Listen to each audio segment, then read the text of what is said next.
وہ کس قسم کی سپورٹ لینا چاہ رہے ہیں. مے بی وہ اوباما کا آنے کا ویٹ کر رہے ہیں, مے بی کانڈولیزا رائس کا کچھ اور پلان آف ایکشن. اور سب سے بڑی بات کہ اسرائیل کے ان سارے حملوں کو وہ جائز قرار دے رہے ہیں. مطلب فار گاڈ سیک ایک ڈیموکریٹک الیکٹڈ گورنمنٹ کے اوپر حملے ہو رہے ہیں اور آپ کہہ رہے ہیں وہ ٹیررسٹ آرگنائزیشن. فار گاڈ سیک مطلب a person would be either blind or stupid of the highest order to understand this logic. I don't know why. I wish I could meet Condoleezza Rice and try to explain her certain things. Either she's crazy or she's gone mad. The point is کہ اگر پاکستان پر بھارت حملہ کرتا ہے, پاکستان کی defence strategy میں کیا we should straight away go and nuke Israel or what should we do?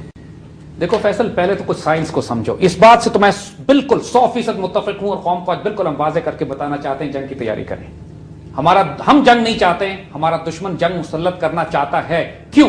اس کی وجہ یہ ہے کہ اوباما نے آنے کے بعد الیکشن اس بات کے اوپر جیتا ہے کہ افغانستان میں فوجوں کی تعداد بڑھا کر پاکستان کے سرحدی علاقوں کے پاس 40,000 امریکن فوجی لگائے جائیں گے اور اس کے بعد B-52 سے ہمارے ٹرائبل ایریاز پر بامبنگ کی جائے گی, جو انہوں نے تورا بورا میں کیا تھا. سو پاکستان شوڈ ایکسپیکٹ کہ ہمارے ٹرائبل ایریاز پہ خونخوار خونریز بامبنگ ہونے جا رہی ہے جب اوباما یہاں پر فوجیں لگائے گا. جس لمحے امریکہ اسرائیل کے ساتھ مل کر پاکستان کے ٹرائبل ایریاز پر بامبنگ کرنے کی بات کرے گا, یہ وہ موقع ہوگا جب انڈیا ہماری سرحدوں کو پینیٹریٹ کرنے کی کوشش کرے گا. لائن آف کنٹرول ہو, ورکنگ باؤنڈری ہو یا راجستھان ہو, اس سے فرق نہیں پڑتا. پاکستان آرمی کو اس کا اندازہ ہے, ہم نے ڈپلائمنٹ شروع کر دی ہے. پاکستان ایئر فورس نے ایگریسو پیٹرولنگ کی ہے. ہم لوگوں کو معلوم ہے کہ دشمن آنے والا ہے. حکومت اگر چھپانا چاہتی ہے یہ بات قوم کے ساتھ تو غلط فہمی میں رکھ رہی ہے. اپنی قوم کو آپ کو اسی طرح تیار کرنا پڑے گا جس طرح ہم نے 65 کی لڑائی میں تو ہم سرپرائز میں ہوتے لیکن پوری قوم بیدار ہوئی اور ہم نے ریسپانس اور ریئیکشن دیا. 71 میں ہم نے قوم کو غفلت میں رکھا.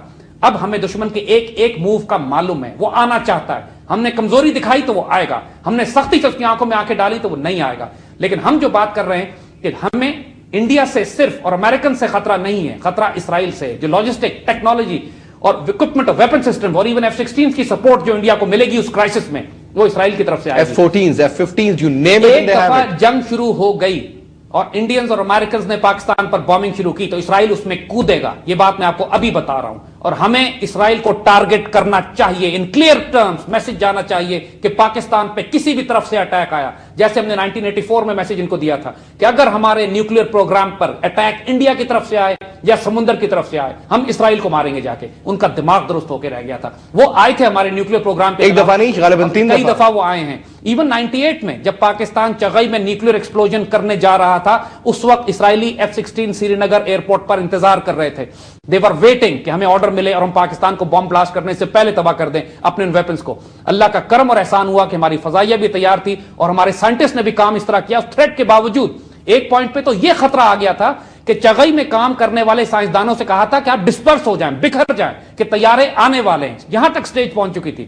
پھر بھی ہمارے سائنٹسٹ وہیں موجود رہے, اسی طریقے سے اپنے ڈیٹونیٹرز اور بمز کو پلانٹ کیا, جگہ پہ رکھا اور اس کے بعد نعرہ تکبیر کہہ کے انہوں نے وہ ایکسپلوژن کیا جو آج دنیا چغئی ایکسپلوژن کے بعد پوری دنیا کو, دشمنوں کو معلوم ہو گیا کہ پاکستان ایک نیوکلیئر ویپن سٹیٹ ہے. اس وقت اگر نیوکلیئر ایکسپلوژن نہ ہوتا تو آج تک ہم نہ کر سکتے. اس کا پورا کریڈٹ ہمارے سائنسدانوں کو جاتا ہے جنہوں نے فیلڈ میں کھڑے ہو کے اس رسک کے باوجود, جب ایئر ڈیفنس وارننگ آ گئی تھی کہ اسرائیلی طیارے حملہ کرنے آ رہے ہیں, پھر بھی انہوں نے وہی کھڑے ہو کے بلاسٹ کیا اس کا. اور جب بلاسٹ ہو گیا تو پھر اسرائیلیوں کے لیے کوئی فرق نہیں پڑتا تھا کہ وہ آئیں یا نہ آئیں, وہ مایوس ہو کے واپس لوٹ گئے.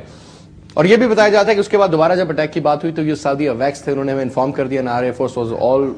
یہ کئی دفعہ ہو چکا ہے. لہٰذا یہ جو اس وقت فلسطین پر کر رہے ہیں, کوئی مسلمان ملک بغیرتی اور بے شرمی کا ایک عالم ہے, مہن فروختن بچے ارزاں فروختن. انہوں نے وطن کی آبرو, ملک کی امت کی آبرو بیچی, اور کیا سستی بیچی.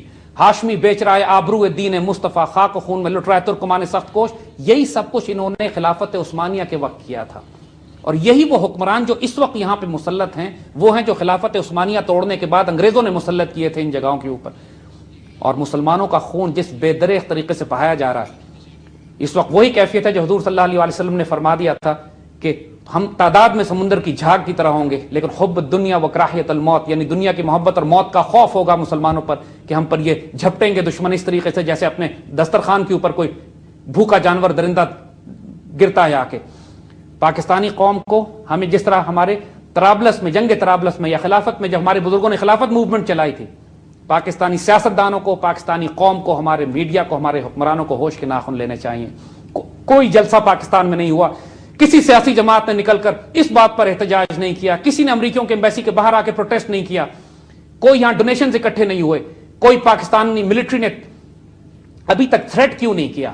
They should make a threat. جب ہم انڈیا کو تھریٹ کر سکتے ہیں تو ہمیں اسرائیل کو بھی تھریٹ کرنا چاہیے اس بات پر کہ تم مسلمانوں کا اس طرح قتل نہ کرو. دیکھو اللہ کے یہاں بہت سخت جواب دینا پڑے گا ان حکمرانوں کو جو دیکھ رہے ہیں اس طرح مسلمانوں کا سلاٹر اور اس کے باوجود صرف اپنی کرسیاں بچانے کے لیے خاموش بیٹھے ہیں. جیسا آپ یہاں پر ایک چھوٹی سی بریک لیتے ہیں, واپس آتے ہیں اور میں پھر اس کے بعد بات کروں کہ اس کے بعد عرب کنٹریز کا, اس میں تو خیر سوئے ہوئے بادشاہ آتے ہیں, سارے باقی سلسلے وہ بھی ہمیں نظر آتے ہیں, لیکن جسٹ ان کیس اس میں گریٹر رول آف چائنا کیا ہوگا, who are the friends and who are the foes, we'll talk about that just in case of war. Stay with us جی, we'll have a break here. Break کے بعد واپس آتے ہیں. زید حامد موجود ہے ہمارے ساتھ, گفتگو جاری رہے گی. فی الحال ایک چھوٹی بریک لیجیے.